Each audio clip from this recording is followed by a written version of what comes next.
Hello बच्चों, हमारा प्रश्न है किसी घूर्णन करने वाली वस्तु का रेखीय वेग v बराबर ओमेगा क्रॉस r से दिया जाता है, जहां ओमेगा कोणीय वेग तथा r त्रिज्या सदिश है। यदि ओमेगा बराबर i cap minus 2j cap plus 2k cap है तथा r बराबर 4j cap minus 3k cap है, तो वेक्टर का परिमाण ज्ञात कीजिए।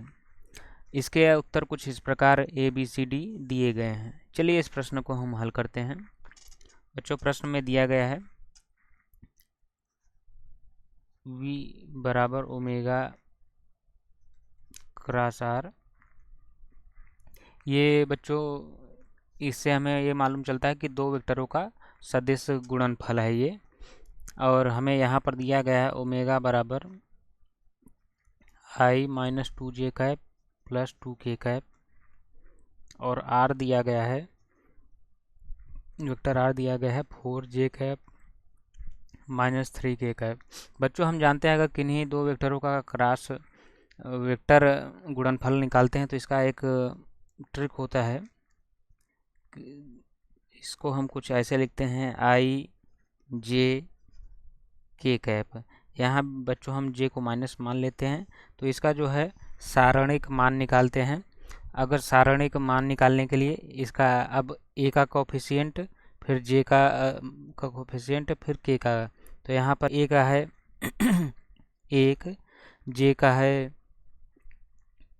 -2 और k का है 2। उसके बाद हम आ जाते हैं r का है r, वेक्टर r को लिखेंगे, वेक्टर r में देखेंगे तो इसका i का जो कोफिशिएंट है वो 0 है। उसके बाद j का 4 है और k का -3। अब इस सारणी को हम कैसे हल करते हैं, तो बच्चों हम यहाँ पर i लेंगे तो ये वाला और ये वाला रो और ये वाला कॉलम भूल जाएंगे, तो इनका हम क्रॉस मल्टीप्लिकेशन करेंगे, इसका माइनस इसका, तो इन दोनों का जब करेंगे तो ये हो जाएगा आपका, ये होगा 6 माइनस 8, फिर माइनस का j कैप, अब माइनस का j कैप, फिर इसको ये वाली कॉलम और ये वाली रो भूलेंगे, तो फिर ये 1 और 3, 1 और -3 का गुणा करेंगे तो -3, फिर माइनस, फिर 2 का 0 में करेंगे 0, फिर प्लस का k कैप,